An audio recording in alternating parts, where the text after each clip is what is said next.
Kamusta mga tao?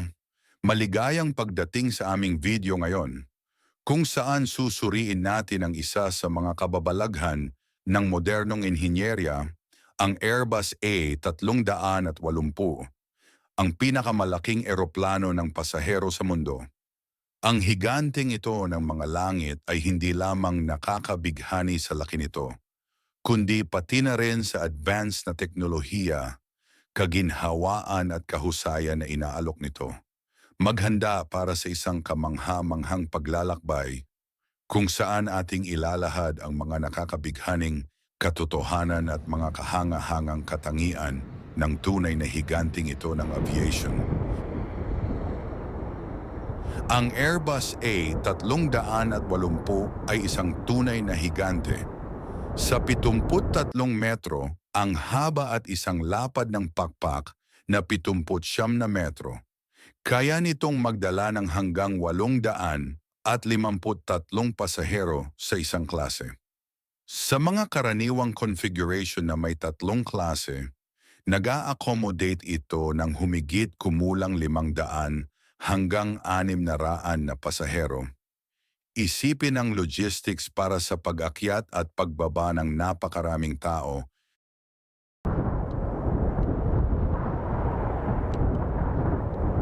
Ang Airbus A380 ay isang halimbawa ng makabagong teknolohiya.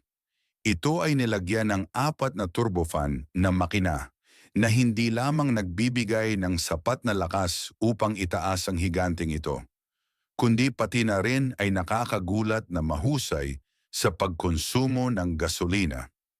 Bukod dito, ang kabin ay pressurisado at dinisenyo upang magbigay ng pinakamataas na kaginhawahan, na may mga advanced na sistema ng libangan at ilaw na nagsasagawa ng iba't ibang yugto ng araw.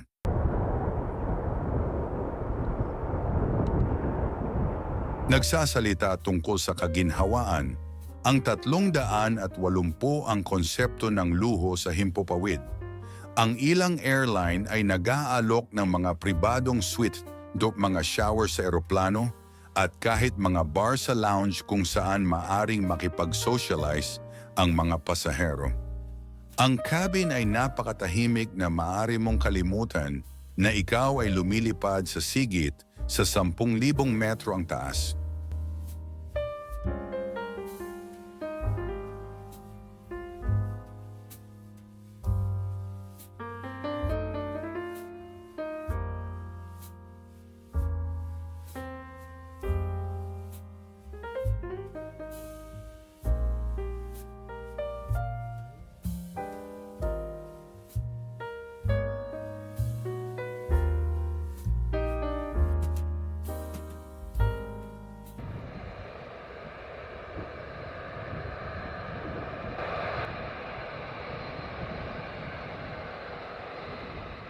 Ngayon, narito ang ilang mga kuryosidad.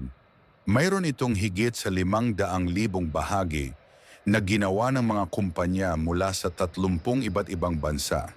Maaari itong lumipad ng higit sa 15,000 kilometro nang hindi nagre-refuel, nakatumbas ng isang direktang flight mula New York patungong Hong Kong. Ang unang commercial na flight ay noong 2007 na pinatakbo ng Singapore Airlines. Sa kabila ng laki nito, ito ay isa sa mga pinakatahimik na eroplano na naitayo, kapwa sa loob at labas ng kabin. Sa kabila ng laki nito, ito ay isa sa mga pinakamahusay na eroplano sa usaping pagkonsumo ng gasolina bawat pasahero. Kumokonsumo ito ng humigit kumulang 3 litro ng gasolina bawat pasahero sa bawat 100 kilometro. Ang pagbuo ng eroplano ay nagkakahalaga ng humigit kumulang 25 bilyong dolyar at tumagal ng higit sa 10 taon. Ang eroplano ay nangangailangan ng hindi bababa sa 3,000 metro ng runway upang makalipad at lumapag ng ligtas. Ang Airbus ay nakagawa ng 250 unit bago itigil ang produksyon noong 2021, dahil sa mababang demand at pagbabago sa merkado patungo sa mas maliliit at mas mahusay na eroplano. Ang Emirates ang pinakamalaking operator ng A380 at 80 na may 100 at 23 units sa kanilang fleet. At ano ang tingin ninyo sa Airbus A380? Ang higanting ito ng langit ay hindi lamang kahanga-hanga sa laki nito, kundi pati na rin sa teknolohiya, kaginhawaan at kahusayan na inaalok nito. Kung hindi mo pa naranasan na lumipad sa isa, umaasa kami na ang video na ito ay nagbigay ng magandang ideya kung ano ang aasahan. Huwag kalimutang i-like, i-share at mag-subscribe sa channel para sa higit pang mga video tulad nito. Hanggang sa muli,